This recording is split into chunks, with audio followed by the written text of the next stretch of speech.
la interfaz de MakeCode, cuál es la zona de trabajo, dónde encontramos los bloques, qué es el simulador y cuáles son las opciones de visualización que nos permite MakeCode. Entonces vamos a ingresar al editor y lo que vamos a hacer aquí es crear nuestro programa.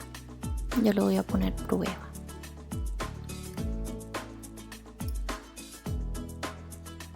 Esto es con lo que nos vamos a encontrar cuando ingresemos a MakeCode. Aquí tenemos la zona de trabajo, que es el lugar donde vamos a crear la programación, los bloques. Por defecto siempre nos cargan estos dos bloques. En este lugar tenemos los bloques con los que cuenta MakeCode para poder programar la microbit. Aquí tenemos el bloque de básico. En el bloque de básico lo que vamos a encontrar es opciones, por ejemplo, como mostrar un número, mostrar LEDs, que son estos que tiene la microbit en esta parte de acá, mostrar icono, mostrar una cadena de texto, borrar pantalla. Encontramos estos dos bloques que son los que cargan al principio por defecto. Y tenemos otras opciones como ponerle pausa o mostrar flecha. Tenemos otros bloques que son los de entrada. Estos bloques lo que están diciendo es básicamente que la microbit recibe una información. Una entrada es, por ejemplo, presionar un botón. La microbit recibe una información. O presionar un pin. La microbit recibe una información y es que un pin está siendo presionado. Estos son los bloques de entrada y estas son las acciones que se pueden realizar. Entonces, por ejemplo, la microbit realiza una acción cuando se presiona el botón A, o cuando la microbit es agitada, o cuando se presiona el pin. Otros elementos de entrada son, por ejemplo, el nivel de luz. La microbit detecta el nivel de luz, puede detectar la temperatura de la tarjeta. Entonces esto es información que la microbit recibe. Cuando nosotros estamos revisando un bloque se activa generalmente un bloque que dice más. Significa que hay más elementos que corresponden a este menú. Tenemos los bloques de música que nos permiten ejecutar unas melodías y ejecutar unos tonos. Los bloques de LEDs que nos permiten utilizar uno a uno estos LEDs que tenemos en pantalla. Tenemos el bloque de radio, que lo que nos permite es establecer comunicación entre una o más microbits, es decir, que entre ellas se comuniquen, se envíen mensajes.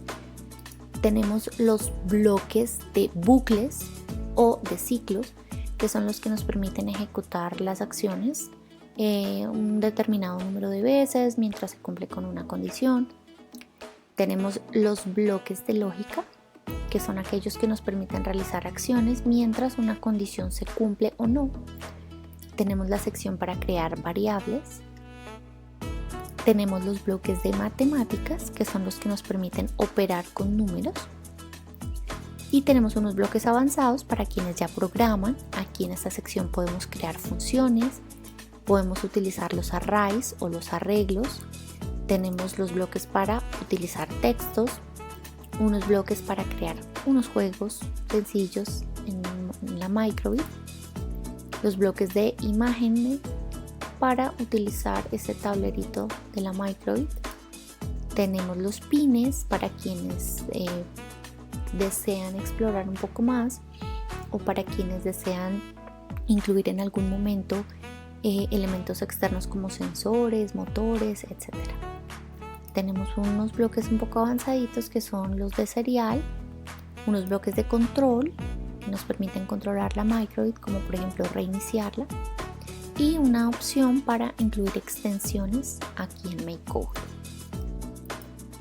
En esta parte de acá tenemos el simulador. El simulador se ajusta a las funciones que hayamos programado. Por ejemplo, si yo voy a utilizar el sensor de temperatura, la microbit va a incluir aquí un sensor de temperatura para que yo pueda simular esa acción. Si yo voy a programar a la microbit para que cuando sea agitada realice una acción, ella me va a permitir que yo la mueva para verificar si esa programación funcionó. Veamos qué tiene por defecto. Tiene los botones, el botón A, el botón B, me muestra los pines a los que yo les puedo dar clic para verificar si alguna programación que yo hice funcionó o no. y tiene la matriz de LEDs. En la parte inferior podemos detener la simulación o darle play. Podemos quitar el sonido, hacer que la simulación se vea un poco más grande, reiniciar la simulación y hacer que nos muestre como los errores o en el modo de depuración para verificar qué errores yo tengo en mi programación. Él va en un modo como más lento para hacer esa verificación. Veamos, por ejemplo, si yo utilizo la función de la micro:bit si es agitado. Este bloque lo que hace es preguntarle a la micro:bit si la micro:bit se mueve, haga determinada acción. Vean que al momento de incluir este bloque en pantalla, ella ya me permitió aquí que yo la mueva. Entonces, por ejemplo, yo quiero poner un corazón. Si lo pongo en iniciar, él se va a ejecutar. Cuando yo le dé play, él va a ejecutar. Ahora, ¿qué pasa si lo cambio a cuando es agitado? Vamos a dar nuevamente play. Entonces vean que ahí ya no sucede nada porque ahora la acción está dentro, no de al iniciar, cuando arranque la micro:bit, cuando se inicie, sino que le estoy diciendo que esta acción va a suceder cuando la micro:bit sea agitada. Entonces miren que la micro:bit habilitó esa opción. ¿Qué voy a hacer ahora? Voy a mover la micro:bit para que me muestre la acción. Vean entonces que ahora sí muestra esa acción. Cuando yo elimino este bloque agitado, esta opción desaparece del simulador. Vean que ya no aparece y yo ya no la puedo mover.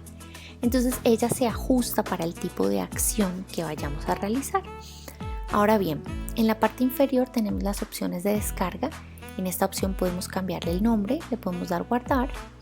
En esta opción lo que podemos hacer es descargar, y cuando tenemos una tarjeta conectada a nuestro computador, una tarjeta física, una micro:bit, lo que él hace es descargar el programa directamente en la tarjeta. En este caso, como solo estamos trabajando con el simulador, pues lo que hacemos es simplemente guardar el archivo. Para quienes programan ya tienen experiencias previas con la programación, en la parte superior tenemos tres tipos de visualización. Tenemos los bloques, que son estos que estamos viendo aquí, pero también podemos ver la programación que está detrás de esos bloques, y esa programación la podemos ver en JavaScript o en Python. Por ejemplo, voy a colocar aquí otra vez este bloque que me diga que me muestre un corazoncito aquí en pantalla al momento en que la micro:bit se inicie. Vamos a ver el código en JavaScript. Esos bloques, detrás de esos bloques, esta es la programación que hay y esta es la visualización en JavaScript. Si queremos verlo en Python, le damos clic a Python y él nos muestra la programación de esos bloques en Python. Ahora tenemos la opción para deshacer y la opción para rehacer, y tenemos adicionalmente una opción que nos permite minimizar o ampliar la visualización de ese escenario. A veces tenemos muchos bloques y necesitamos hacer que en la visualización alcancen todos los bloques. Para eso podemos utilizar estas opciones. Bueno, espero que hayamos aprendido un poco sobre la interfaz, la zona de trabajo, dónde encontrar los bloques, qué es el simulador y las opciones de visualización que nos muestra MakeCode.